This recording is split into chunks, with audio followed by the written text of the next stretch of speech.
S ಮಕ್ಕಳೇ, ಇಲ್ಲಿವರೆಗೂ ನಾವು ಲಾ ಆಫ್ ಕೆಮಿಕಲ್ ಈಕ್ವಿಲಿಬ್ರಿಯಂ ಅಂದರೆ how to derive the equilibrium constant expression ಅದನ್ನು ಕಲ್ತ್ಕೊಂಡ್ವಿ. Then so equilibrium constant in terms of molar concentration ಹ್ಯಾಕ್ ಡಿನೋಟ್ ಮಾಡ್ತೀವಿ Kc. Equilibrium constant in terms of partial pressure ಹ್ಯಾಕ್ denote ಮಾಡ್ತೀವಿ Kp. Okay, what is the relation between Kp and Kc? Okay, how Kp and Kc are related for the various equilibrium reactions, right? So then how to write the Kp and Kc expression for the various chemical equilibrium ಇಷ್ಟನ್ನೆಲ್ಲ ಕಲ್ತ್ವಿ ನಾವು, right? So ಹಾಗಿದ್ರೆ ಈಗ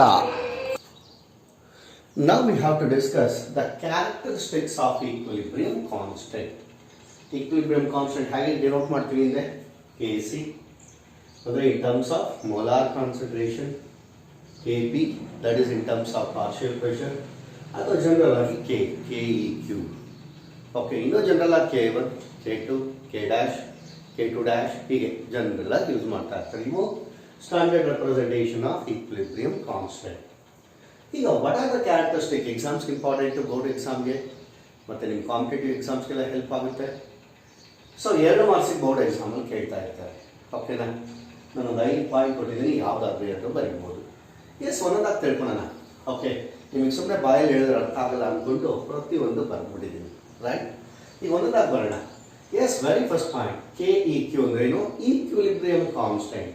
it is a constant value for a given equilibrium at constant temperature. ಒಂದು reaction ಮಾಡ್ತಾ ಇದೆಯಾ, reversible ಅಂದರೆ at equilibrium. Okay, equilibrium ಅಂದರೆ ಯಾವ type of reaction? Reversible reaction. ಯಾವುದೇ ಈಕ್ವಿಲಿಬ್ರಿಯಂ ರಿಯಾಕ್ಷನ್ಗೆ always equilibrium constant value is constant. ಯಾವಾಗ? ಅಟ್ ಎ ಗಿವನ್ ಟೆಂಪರೇಚರ್ ಅಂದರೆ ಕಾನ್ಸ್ಟೆಂಟ್ ಟೆಂಪರೇಚರ್. ಅಂದರೆ the reaction is carried out at constant temperature. Equilibrium constant value ಕೂಡ ಏನಾಗಿರುತ್ತೆ ಆ ರಿಯಾಕ್ಷನ್ಗೆ?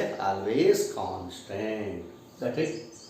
Next, equilibrium constant value for a given equilibrium does not change. It does not change. ಯಾವಾಗ?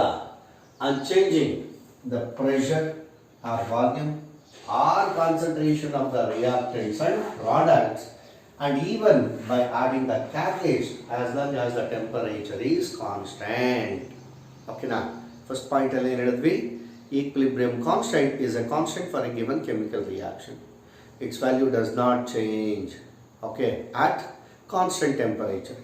ಅದಾದ್ಮೇಲೆ next, ಆ ರಿಯಾಕ್ಷನ್ಗೆ pressure ಜಾಸ್ತಿ ಮಾಡ್ತೀಯಾ ಅಥವಾ ಕಡಿಮೆ ಮಾಡ್ತೀಯಾ ಅಂದರೆ ಪ್ರೆಷರ್ ಚೇಂಜ್ ಮಾಡ್ತೀಯಾ, ಅಥವಾ ವಾಲ್ಯೂಮ್ ಜಾಸ್ತಿ ಮಾಡ್ಬೋದು ಕಡಿಮೆ ಮಾಡ್ಬೋದು. ಓಕೆ, ಸೊ ಅಥವಾ ಈವನ್ ಕಾನ್ಸಂಟ್ರೇಷನ್ ನೀನು ಜಾಸ್ತಿ ಮಾಡು ಅಥವಾ ಕಡಿಮೆ ಮಾಡು, ಅಥವಾ ರಿಯಾಕ್ಷನ್ಗೆ ಕ್ಯಾಟಲಿಸ್ಟ್ ಬೇಕಾದರೂ ಹಾಕು. ನೀವು ಇಷ್ಟರಲ್ಲಿ ಏನೇ ಚೇಂಜ್ ಮಾಡಿದ್ರು ಕೂಡ ಅಟ್ ಕಾನ್ಸ್ಟೆಂಟ್ ಟೆಂಪರೇಚರ್, ಓಕೆನಾ, ರಿಯಾಕ್ಷನ್ನ is carried out at a given ಅಥವಾ constant temperature, then K value remains constant. See, ತುಂಬಾ ಇಂಪಾರ್ಟೆಂಟು. ಈಸ್ ಕೆ ವ್ಯಾಲ್ಯೂ ಅಂದರೆ equilibrium constant value will change by changing the ಏನು ವಾಲ್ಯೂಮ್ ಅಥವಾ concentration ಅಥವಾ pressure ಅಂತ ಕೇಳಿದಾಗ ಅದ್ರ ಮೇಲೆ ಕ್ವಶನ್ ಕೇಳಿರ್ತಾರೆ. ಓಕೆ, ನೀನು ಪ್ರೆಷರ್ನೇ ಚೇಂಜ್ ಮಾಡು ಅಥವಾ ವಾಲ್ಯೂಮ್ನೇ ಚೇಂಜ್ ಮಾಡು ಅಥವಾ ಕಾನ್ಸಂಟ್ರೇಷನ್ನೇ ಚೇಂಜ್ ಮಾಡು ಅಥವಾ ಕ್ಯಾಟಲಿಸ್ಟೇ ಹಾಕು, ಒಂದು ಈಕ್ವಿಲಿಬ್ರಿಯಂ ರಿಯಾಕ್ಷನ್ಗೆ ಟೆಂಪರೇಚರ್ ಕಾನ್ಸ್ಟೆಂಟ್ ಆಗಿತ್ತು ಅಂದರೆ yes, K value remains constant. ಹಾಗಾದ್ರೆ ನೆಕ್ಸ್ಟ್ ಕ್ವಶನ್ ಇಲ್ಲೇ ಅರ್ಥ ಆಗೋದು ನಮಗೆ. ಯಾವಾಗ ಕೆ ವ್ಯಾಲ್ಯೂ ಚೇಂಜ್ ಆಗುತ್ತೆ? ಟೆಂಪರೇಚರ್ ಚೇಂಜ್ ಆದಾಗ ಅಲ್ವೇನ್ರಿ? Yes, the value of third point equilibrium constant for a given equilibrium changes. ಯಾವಾಗ? Only when the temperature is change. ಅವಾಗ ಮಾತ್ರ ಈಕ್ವಿಲಿಬ್ರಿಯಂ ಕಾನ್ಸ್ಟೆಂಟ್ ವ್ಯಾಲ್ಯೂ ಚೇಂಜ್ ಆಗುತ್ತೆ. And changing the temperature. ಹೀಗಾಗ್ಬೋದು ನೋಡಿ, equilibrium constant value increases ಎಲ್ಲಿ? In case of endothermic reaction. Okay, ನಿಮಗೆ ಗೊತ್ತಿದೆ ಏನು endothermic reaction? A reaction which takes place with the absorption of heat. ಹೆಂಗೆ ಡಿನೋಟ್ ಮಾಡ್ತೀವಿ ಅದನ್ನ? Delta H is positive. ಯಾವ ರಿಯಾಕ್ಷನ್ ಹೀಟ್ನ ಅಬ್ಸಾರ್ಬ್ ಮಾಡ್ಕೊಂಡು ಆಗ್ತಾ ಇರುತ್ತೋ those reactions are called endothermic. ಹಾಗಿದ್ರೆ ಅದೇ ರೀತಿ ಯಾವ ರಿಯಾಕ್ಷನ್ ಇಲ್ಲಿ ಹೀಟ್ ಎವಾಲ್ವ್ ಆಗ್ತಾ ಇರುತ್ತೋ, ರಿಲೀಸ್ ಆಗ್ತಾ ಇರುತ್ತೋ, is called exothermic. Right, is denoted as delta H is negative, endo is denoted as delta H is positive. ಇದು ತುಂಬ ಡೀಟೇಲ್ ಆಗಿ ಥರ್ಮೋಡೈನಮಿಕ್ಸಲ್ಲಿ ಕಲ್ತಿದ್ದೀವಿ ಅಲ್ವಾ. ಹಾಗಿದ್ರೆ ಈಕ್ವಿಲಿಬ್ರಿಯಂ ಕಾನ್ಸ್ಟೆಂಟ್ ವ್ಯಾಲ್ಯೂ ಇನ್ಕ್ರೀಸಸ್ ಎಲ್ಲಿ in an endothermic reaction and decreases ಎಲ್ಲಿ in case of exothermic reaction. ಯಾವಾಗ? When temperature is increase. ಒಂದು ಈಕ್ವಿಲಿಬ್ರಿಯಂ ರಿಯಾಕ್ಷನ್ಗೆ ನೀನು ಟೆಂಪರೇಚರ್ ಜಾಸ್ತಿ ಮಾಡ್ತಾ ಇದೆಯಾ ಅಂದರೆ ಎಸ್ ಅದೇನಾದರೂ ಎಂಡೋಥರ್ಮಿಕ್ ರಿಯಾಕ್ಷನ್ ಆಗಿದ್ರೆ ಕೆ ವ್ಯಾಲ್ಯೂ ಕೂಡ ಜಾಸ್ತಿ ಆಗುತ್ತೆ. ಅದೇ ಏನಾದರೂ ಎಕ್ಸೋಥರ್ಮಿಕ್ ರಿಯಾಕ್ಷನ್ ಆಗಿದ್ರೆ ಕೆ ವ್ಯಾಲ್ಯೂ ಕಡಿಮೆ ಆಗ್ತಾ ಇರುತ್ತೆ. ಯಾವಾಗ? When temperature is increase. ಓಕೆನಾ. ನೆಕ್ಸ್ಟ್ ಬಂದರೆ ಬಿಫೋರ್ ದ ಫಿಫ್ತ್ ಪಾಯಿಂಟ್ ಹೇಳ್ತೀನಿ. ಓಕೆ, ಒಂದು ಈಕ್ವಿಲಿಬ್ರಿಯಂ ರಿಯಾಕ್ಷನ್ ಕೊಟ್ಟಿದ್ದೀವಿ ಜನರಲ್ ಆಗಿ A plus B reversible A B ಅಥವಾ A plus B equilibrium A B. ಅದಕ್ಕೆ ಈಕ್ವಿಲಿಬ್ರಿಯಂ ಕಾನ್ಸ್ಟೆಂಟ್ ಏನಂತ ತೊಗೊಂಡಿದ್ದೀವಿ? K1. ಅದೇ ನೋಡಿ ಸೇಮ್ ರಿಯಾಕ್ಷನ್ ಏನು ಮಾಡಿದ್ದೀನಿ? ರಿವರ್ಸ್ ಮಾಡಿದ್ದೀನಿ. Okay, for the reverse reaction okay A B gives A plus B. ಅದಕ್ಕೆ ಈಕ್ವಿಲಿಬ್ರಿಯಂ ಕಾನ್ಸ್ಟೆಂಟ್ ಏನಂತ ತೊಗೊಂಡಿದ್ದೀವಿ? K2. ಹಾಗಿದ್ರೆ how K1 and K2 okay are related?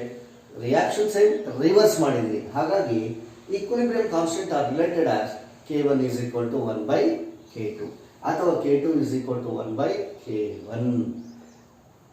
Same reaction reverse ಮಾಡಿದ್ರೆ ಈಕ್ವಿಲಿಬ್ರಿಯಂ ಕಾನ್ಸ್ಟೆಂಟ್ ಏನಾಗ್ತವೆ? ಇನ್ವರ್ಸ್. Got it? ಇದೊಂದು CET-ಗೆ ಪ್ರಾಬ್ಲಮ್ಸ್ಗೆ ಇಂಪಾರ್ಟೆಂಟ್ ಆಫ್ ಫಾರ್ಮುಲಾ. ಹೀಗೆ ಬರೋಣ ನಾವು, ಹೀಗೆ ಬರೋಣ next ಪಾಯಿಂಟ್ಗೆ.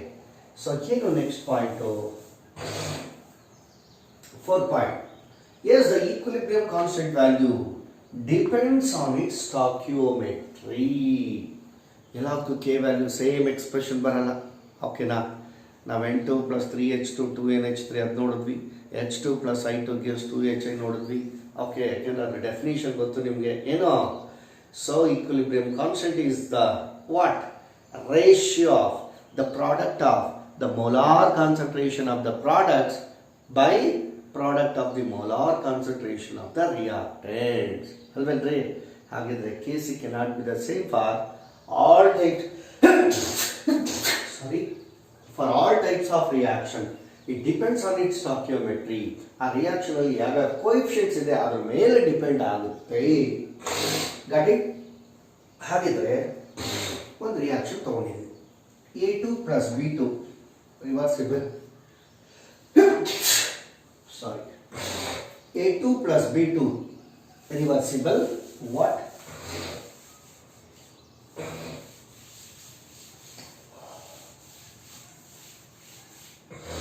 A2 plus B2 reversible 2AB. Okay. ಅದರ ಈಕ್ವಿಲಿಬ್ರಿಯಂ ಕಾನ್ಸ್ಟೆಂಟ್ ಏನು? K1. ಅದೇ ರೀತಿ so half A2 plus half B2 reversible AB. ಅದರ ಈಕ್ವಿಲಿಬ್ರಿಯಂ ಕಾನ್ಸ್ಟೆಂಟ್ ಏನು? K2. Then how these two are related? Okay, ಇವು ನೋಡಪ್ಪ, ನಿಮಗೆ ಗೊತ್ತಾಗಲ್ಲ ನೋಡ್ತಿದ್ದೀನಿ ಅಂದರೆ ಹೀಗೆ ಮಾಡ್ಕೊಬೋದು. A2 + B2 reversible 2AB. ಗೊತ್ತಾಗಲ್ಲ ಅಂದ್ರೆ ಏನು ಮಾಡೋಣ? ಅದರ ಈಕ್ವಿಲಿಬ್ರಿಯಂ ಕಾನ್ಸ್ಟೆಂಟ್ ಏನಂತ ತೊಗೊಂಡಿದ್ದೀವಿ? K1 expression ಬರ್ಬೋಣ. ಹಾಗೆ ಕಮಾನ್ KC KP ಏನು ಬರ್ದು ಅದೇ ಇನ್ ಟರ್ಮ್ಸ್ ಆಫ್ KC ವಿನೇ ಬರೀರಿ. ಏನು? Concentration of the product ಏನಿದೆಯಪ್ಪ?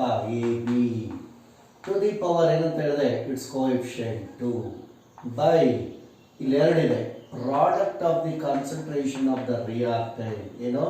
Concentration of A2 into concentration of B2 to the power ಏನಿಲ್ಲ ಅಂದ್ರೆ ಏನು? 1. ಓಕೆನಾ. ಇದು ನೆಕ್ಸ್ಟ್ ಇನ್ನೊಂದು ರಿಯಾಕ್ಷನ್ ಯಾವುದು? Of A2 plus of B2 reversible AB. ಇದಕ್ಕೆ ಈಕ್ವಿಲಿಬ್ರಿಯಂ ಕಾನ್ಸ್ಟೆಂಟ್ ಏನಂತ ಇದೆ? K2 ಅಂತ ಇದೆ. ಹಾಗಿದ್ರೆ K2 ಎಕ್ಸ್ಪ್ರೆಷನ್ ಬರೀರಿ ಇದಕ್ಕೆ.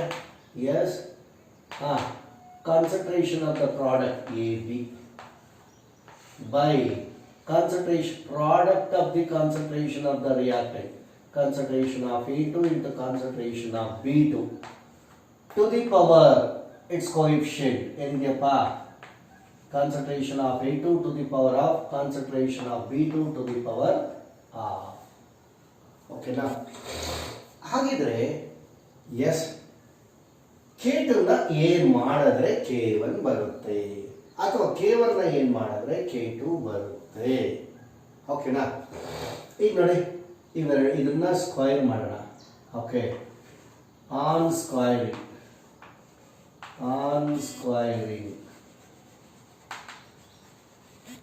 okay, so k1 square is equal to, okay na, k1 square is square ಮಾಡಂಗಿಲ್ಲ ಇದನ್ನ, ರೈಟ್. k2 ನ ಏನ್ ಮಾಡಿದ್ರೆ k1 ಬರುತ್ತೆ ಅಂದ್ರೆ ಸ್ಕ್ವೇರ್ ಮಾಡಿದ್ರೆ ab to the power 4 ಬಂದ್ಬಿಡುತ್ತೆ. ಇದನ್ನ ಸ್ಕ್ವೇರ್ ಮಾಡೋಣ, ಆನ್ ಸ್ಕ್ವೈರಿಂಗ್ ಓಕೆನಾ. ಸೊ ಹಾಗಿದ್ರೆ k2 square is equal to concentration of AB by concentration of A2 to the power of into concentration of B2 to the power of R whole square. ಅಲ್ವೇನಪ್ಪ, right. ಇದನ್ನು continue ಮಾಡಿದ concentration of AB to the power 2, is it not? ಈಗ concentration of A2 to the power of whole square ಅಂದ್ರೆ 2 ಏನಾಗುತ್ತೆ, cancel ಆಗಿ concentration of A2 ಅದಲ್ವಾ, simple mathematics. Concentration of B2 to the power of whole square ಅಂದ್ರೆ 2 cancel ಆಗಿ ಏನು ಉಳಿಯುತ್ತೆ, concentration of B2. ಇದು ಯಾವ ಎಕ್ಸ್ಪ್ರೆಷನ್ ನೋಡ್ರಿ, ಇದು ಯಾವ expression, K1. So is equal to K1, ಓಕೆನಾ. So k2 square is equal to k1. ಅದೇ ಬಂದಿದೆಯಾ ನೋಡ್ರಿ ಇಲ್ಲಿ, k2 square is equal to k1, ಹೌದಲ್ವಾ. ಅಥವಾ ಇದನ್ನ ಸೊ ಏನು, k1 ನ ಏನ್ ಮಾಡಿದ್ರೆ k2 ಆಗುತ್ತೆ, k2 ಎಕ್ಸ್ಪ್ರೆಷನ್ ಇದೆಯಪ್ಪ, ನಮಗೆ ಏನ್ ಬೇಕು, ಸೊ k2 ನ ಏನ್ ಮಾಡಿದ್ರೆ k1 ಬರುತ್ತೆ ಅಂದ್ಕೊಂಡು ಕೇಳಿದ್ರು ಅಲ್ವಾ, ರೈಟ್. ಸೊ ನಮ್ಗೇನು ಬೇಕು, k1 ನ ಏನು ಮಾಡಿದ್ರೆ k2 ಬರುತ್ತೆ, k1 ಈಸ್ ab ಸ್ಕ್ವೇರ್, ಇಲ್ಲಿ ಬರೀ ab ಇದೆ. ಹಾಗಿದ್ರೆ ಏನು ಮಾಡಬೇಕು, k1 okay is equal to concentration of ab whole square, ಅದೇನಿದೆ ಅದನ್ನು ಬರ್ಕೊಂಬೋಣ, concentration of A2 into concentration of B2 ಅಲ್ವೇನ್ರಿ. ನಮಗೆ ಬೇಕಾದ್ರೆ ಬರೀ ab, ಏನು ಮಾಡಿದ್ರೆ ಇದು ಬರೀ ab ಸ್ಕ್ವೇರ್ ಇರೋದು ಬರೀ ab ಬರುತ್ತೆ, to the power of ಮಾಡಿದ್ರೆ ನೋಡಿ, ಆಗಿದ್ರೆ k1 to the power of ab all square into half ಅಂದರೆ 2 ಕ್ಯಾನ್ಸಲ್ ಆಗಿ ಏನು ಮಾತ್ರ ಉಳ್ಕೊಳ್ಳುತ್ತೆ, concentration of ab, right. Then A2 to the power of B2 to the power of ಅಲ್ವಾ. ಇದೇನಾಯ್ತು, ಈ expression is nothing but k2. So ಏನಂತ ಆಯ್ತಿಲ್ಲಿ, k1 square k1 to the power of is equal to k2, k1 to the power of is equal to k2, k1 to the power of is equal to k2. ಹೀಗೆ ಅಂದರೆ it depends on ಏನು, equilibrium constant, it depends on stoichiometry of the reaction. ಅದಕ್ಕೊಂದು example ಕೊಟ್ಟಿದ್ದೀನಿ, ನೀವು ಇದೇ ಥರ ಮಾಡ್ಕೊಬೋದು, equation ನೋಡ್ತಿದಂಗೆ predict ಮಾಡ್ಬೋದು, ನಿಮಗೆ ಅರ್ಥ ಆಗಲಿ ಅಂದ್ಕೊಂಡು ಫುಲ್ ಡಿರೈವ್ ಮಾಡಿ ತೋರಿಸ್ತೆ ಅಷ್ಟೇ. ಸೊ ಈ ಈಕ್ವೇಷನ್ ಕೊಟ್ಟಿದ್ದೀನಿ, N2 + 3H2 2NH3 equilibrium constant k1 ಅಂತ ತೊಗೊಂಡಿದ್ದೀನಿ. ಹಾಗಿದ್ರೆ of N2 + of 3/2H2 so gives NH3, ಅದಕ್ಕೆ equilibrium constant k2. Similar to previous example illustration ಕೊಟ್ಟಿದ್ದೀನಲ್ಲ, ಅದು ಏನು ಮಾಡಿದ್ರೆ k1 ಏನು ಮಾಡಿದ್ರೆ k2 ಬರುತ್ತೆ, ಅಥವಾ k2 ಏನು ಮಾಡಿದ್ರೆ k1 ಬರುತ್ತೆ, ಓಕೆನಾ. Yes, k1 to the power of ಮಾಡಿದ್ರೆ k2 ಬರುತ್ತೆ, ಅಥವಾ k2 ನ ಸ್ಕ್ವೇರ್ ಮಾಡಿದ್ರೆ k1 ಬರುತ್ತೆ ಅಂತ ಇದೇ ಥರ ಡಿರೈವ್ ಮಾಡ್ಕೊಬೋದು. So these are what very important characteristics of equilibrium constant. Okay. Again, the next point ಏನು, what is the next point? Applications of equilibrium constant. Applications of equilibrium constant. Yes. Applications of equilibrium constant. Okay, now. What are the applications of equilibrium constant? This is important, right? applications.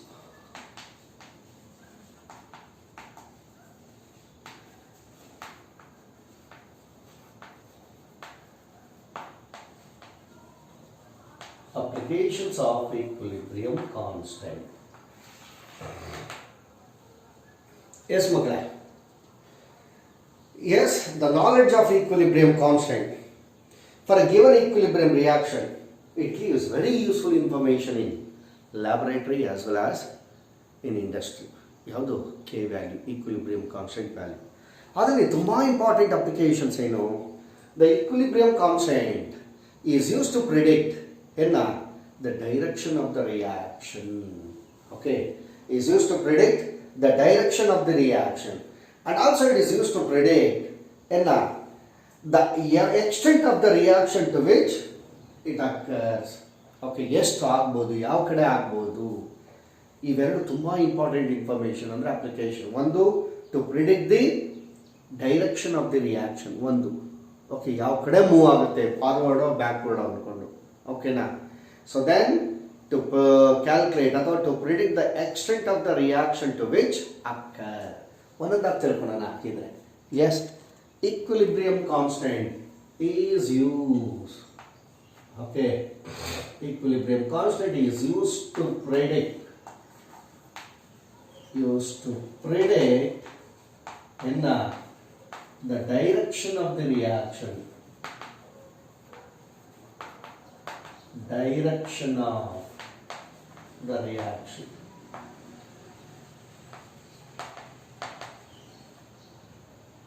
Used to predict the direction of the reaction. ಹೇಗೆ? using a reaction quotient.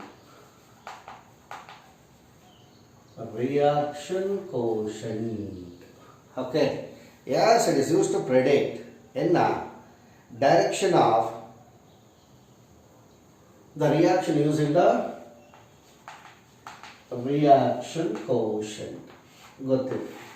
And is denoted by Q. Quotient. What is that? Yes, quotient. Okay. Reaction quotient. ಹಾಗಂದ್ರೆ ಏನು? Yes, ಮಕ್ಕಳೇ, ಈ equilibrium constant ಇದೆಯಲ್ಲ, it is also use to help us the direction in which the reaction proceeds, ಯಾವ ಕಡೆ move ಆಗುತ್ತೆ ಅಂತ ತಿಳ್ಕೊಬೋದು ಈಕ್ವಿಲಿಬ್ರಿಯಂ ಕಾನ್ಸ್ಟೆಂಟ್ ಇಂದ. ಹಾಗಾಗಿ ಹೇಗೆ it can be done by using the reaction quotient. ಇದನ್ನು ಯಾವಾಗ ಯೂಸ್ ಮಾಡ್ತೀವಿ? Before the reaction attaining the equilibrium. ಹಾಗಿದ್ರೆ ರಿಯಾಕ್ಷನ್ ಕೋಶೆಂಟ್ ಅಂದರೆ ಏನು? 1 ಮಾರ್ಕಿಗೆ ಇಂಪಾರ್ಟೆಂಟ್ ಫಾರ್ 1 ಮಾರ್ಕಿಗೆ ಇಂಪಾರ್ಟೆಂಟ್ ಇದು. ಓಕೆ, 1 ಮಾರ್ಕಿಗೆ ಇಂಪಾರ್ಟೆಂಟು ರಿಯಾಕ್ಷನ್ ಕೋಶೆಂಟ್ ಅಂದರೆ ಏನು? Okay, yes, it is a product in terms of concentration. ಹೇಳಬೇಕು ಅಂದರೆ it is a ratio of the product of molar concentration of the products, molar concentration of the products by product of molar concentration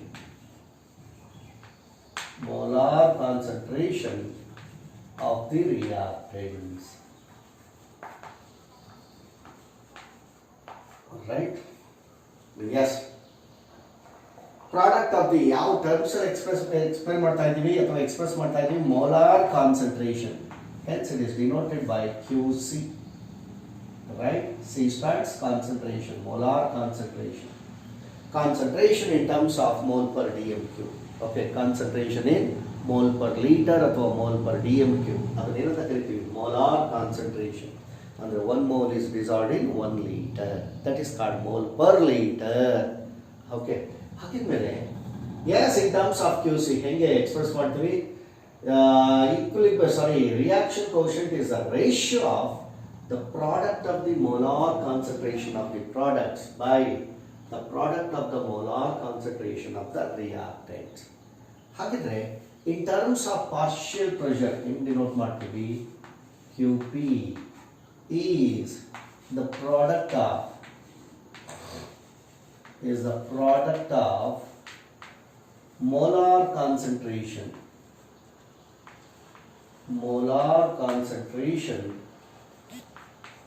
not in terms of partial pressure. ಹಾಗಿದ್ಮೇಲೆ it's a product of right partial pressure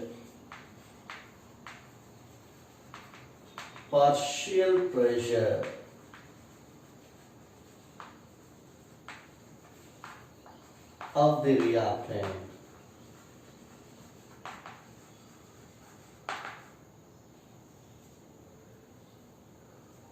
Yes, numerator ಏನು ಬರಬೇಕು product of the partial pressure of the product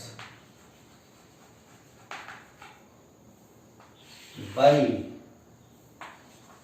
product of partial pressures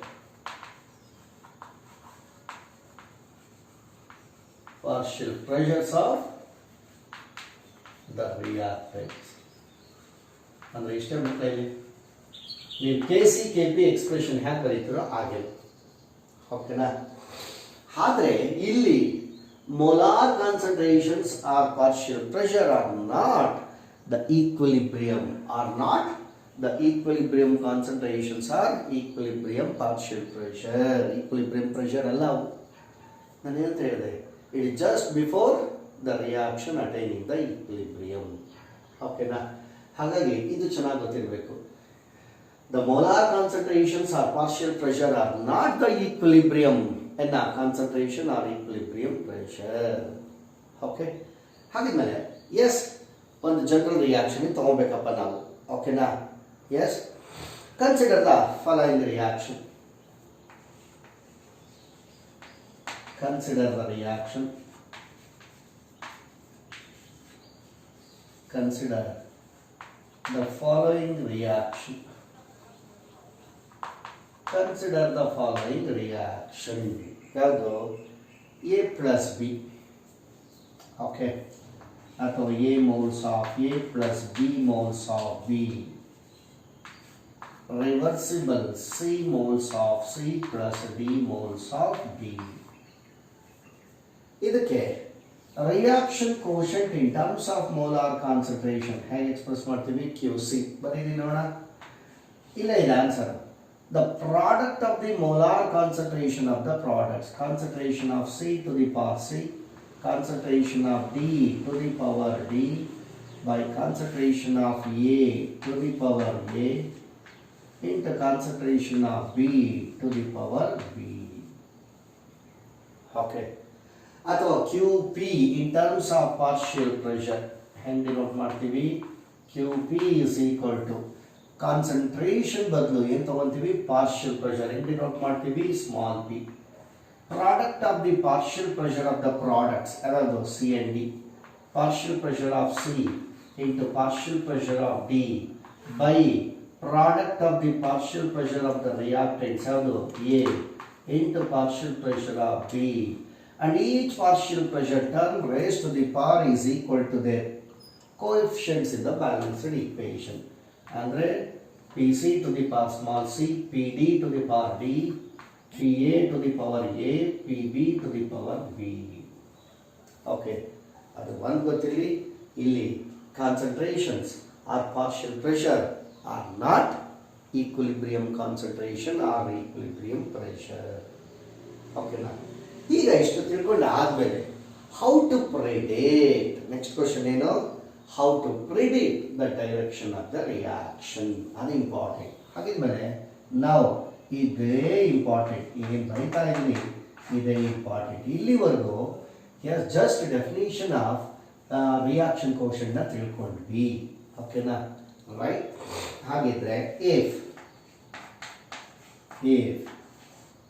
Q ಅಥವಾ QC is less than K ಅಥವಾ KC ಅಥವಾ KP, If QC is less than KC, okay ಯಾವ ಕಡೆ reaction proceed ಆಗುತ್ತೆ ಅಂದರೆ forward reaction. ಯಾಕೆಂದರೆ equilibrium ಅಲ್ಲಿ ಎರಡು ರಿಯಾಕ್ಷನ್ ಸೈಮಲ್ಟೇನಿಯಸ್ ಆಗಿ ಆಗ್ತಾ ಇರ್ತವೆ. ಯಾವಾಗ QC is less than KC ಆದರೆ ಸೊ ಫಾರ್ವರ್ಡ್ ರಿಯಾಕ್ಷನ್ ಫೇವರ್ ಅಥವಾ reaction proceed towards a forward. ಓಕೆನಾ, ರೈಟ್. ಅದೇ ನೋಡಿ, if Q ಅಥವಾ QC is greater than KC, ನೀವು ಇದು ಹೇಳ್ಬೋದು QP is greater than KP ಅಂತೆಲ್ಲ ಹೇಳ್ಬೋದು. ಆಗ backward reaction favour,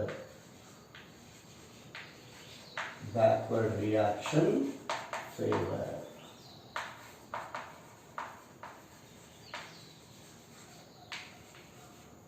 Right? Now, if Q ಅಥವಾ QC is equal to KC ಅಂತ ತಗೊಂಡ್ರೆ then the reaction mixture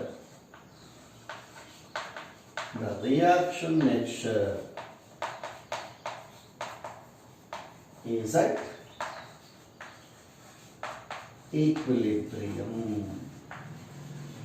Okay, yes.